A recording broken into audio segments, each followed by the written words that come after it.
सवाल मैं पूछना चाहूंगा, शिक्षा मित्रों को छोड़ करके आज तक एक भी भर्ती उत्तर प्रदेश में नहीं हुई शिक्षा विभाग में। डिप्लोमा इन एलिमेंट्री, मुझे पॉइंट पूरे कर लेंगे। डीएलएड जो डिग्री है, डिप्लोमा इन एलिमेंट्री एजुकेशन का, और बीटीसी के ट्रेनिंग में स्टूडेंट्स वो 2 साल से नई प्राथमिक शिक्षा भर्ती की मांग कर रहे हैं। आज तक एक भी भर्ती नहीं हुई। 59,000 भर्तियों की जो बात करते हैं जो 2 चरणों में हुई, उसमें लगभग 22,000 पद खाली हैं, उसमें आज तक भर्ती नहीं हुई। संशोधन कई बार कर चुके हैं, 3 जीओ आ चुके हैं, आज तक उसमें कुछ भी नहीं हुआ। 9,000 आज भी बाकी हैं। 22,000 भर्तियां जो डिलीटेड हैं वो आज भी नहीं ऐड हुई हैं। और ये मैं आपको बता रहा हूं, पिछले 4 साल से भर्ती कर रहे हैं। मैं उदाहरण दे रहा हूं, समाजवादी पार्टी ने, हमारे माननीय मंत्री उस समय थे माननीय रामगोविंद चौधरी साहब सामने बैठे हुए हैं, इन्होंने दिसंबर 2017 में भर्ती, 2016 में भर्ती निकाली थी। मार्च के पहले हफ्ते में उस भर्ती को पूरा कर दिया था, उसकी काउंसलिंग कर दी थी, उसके अपॉइंटमेंट लेटर्स जारी होने थे 24-25 मार्च को, जो कि जब भारतीय जनता पार्टी सरकार बनी इन्होंने समीक्षा के नाम पे रोक दिया। आज तक वो भर्ती, आज तक 2016 में जो काम समाजवादी पार्टी ने 3 महीने में पूरा कर दिया था, पैरेलल इंस्टीट्यूशन सिस्टम चला करके, जबकि उस समय चुनाव चल रहा था। माननीय मंत्री जी, हम सब लोग चुनाव में बिजी थे, उसके बावजूद जब वो काम पूरा हो गया उसको आज तक ये पूरा नहीं कर पाए हैं। इसका जवाब आज उत्तर प्रदेश जानना चाहता है। इसी तरीके से मैं आपको उदाहरण बताऊं, हमने 72,000 की भर्ती की थी, हमने 3 टाइम्स काउंसलिंग में लोगों को बुलाया था, जिससे कि कई बच्चे ऐसे होते हैं जो कि दूसरी नौकरियों में सेलेक्ट हो जाते हैं या नहीं ज्वाइन करते, उनको मौका मिल जाता है।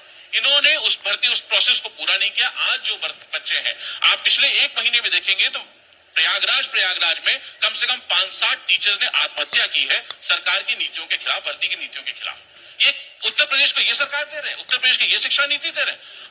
परफॉर्मेंस की बात कर रहे हैं शिक्षा में, असर रिपोर्ट उठा के भर्ती पर बात हो जाए पहले, नहीं अलग अलग सेगमेंट में चलेंगे, नहीं तो जवाब मैं चाहता हूं अभिषेक जी, एक बात कर लीजिए फिर रोहित जी। हाँ, एक बात मैं पूरी कर दूं, इसी तरीके से जवाब, बिल्कुल ठीक है। इसी तरीके से जो हमारे दिव्यांग हैं जिनका 4% रिजर्वेशन है जियो के हिसाब से, उनकी भर्ती पूरी नहीं हुई। SC ST की भर्ती पूरी नहीं हुई, ओबीसीज की भर्ती पूरी नहीं हुई। ओबीसीज में जहां रिजर्वेशन का स्पेसिफिकेशन है, 1914 का जियो है, 2006 का जियो है, उसका पालन नहीं हो रहा है। तो आज की तारीख में भर्ती के नाम पर पूरी तरीके से, अभी इन्होंने बताया 1.5 लाख भर्तियां हुई है, मुझे बता दें कहां हुई है। एक भी भर्ती 59,000 की भर्ती हुई, जिसमें भी 9,000 की भर्तियां आज भी बाकी। ठीक है, अब इसका जवाब मंत्री जी, जवाब। अब मैं क्या कहूं, मैं तो सुनता हूं कि शायद अभिषेक जी प्रोफेसर भी हैं या रहे हैं। अब एक प्रोफेसर से ये उम्मीद नहीं कर सकता मैं इस मंच पर कि जो सामने प्रत्यक्ष रूप से दिख रहा हो उसको लेकर आप इतनी गलत बयानी करें। मैं आपके 72,000 की बात नहीं करता हूं, यद्यपि कि आपकी सरकार जब चुनाव की अधिसूचना जारी हो जाती है तो नहीं, मैं मुझे दीपक जी, मैंने अभिषेक जी बड़े धैर्य से सुना है, मैं कोशिश करूंगा आपके हर प्रश्न का उत्तर देने का।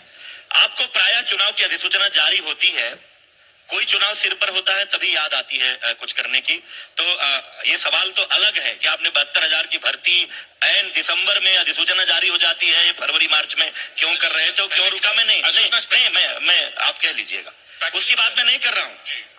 आपने चुनाव के वोट बैंक के रूप में शिक्षा मित्रों का इस्तेमाल करते हुए गैर कानूनी, असंवैधानिक तरीके से, मैं नहीं कह रहा हूं, माननीय सर्वोच्च न्यायालय ने कहा, असंवैधानिक तरीके से बिना उचित संशोधन करते हुए नियमों में शिक्षा मित्रों का स्थायी समायोजन की बात कही।